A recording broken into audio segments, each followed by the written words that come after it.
არ მოვეკავდი. აჰა, კიდე მოვიდა. ერთი წამი დამელოდე ჩემი ძმა არ გოსულ ერთი წამი. ნიკა გადი ძმა ადმინი გიზერში.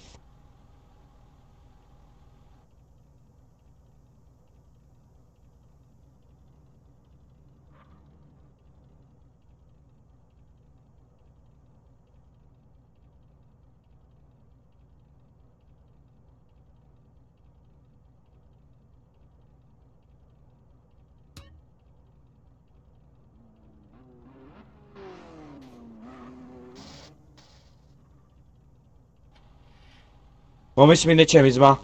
ეხლა აქ ცუდი რაღაცა რო არ მოხდეს. შენ და რა ქვია, უსაფრთხოებისთვის შეგიძლია წახვიდე აქედან.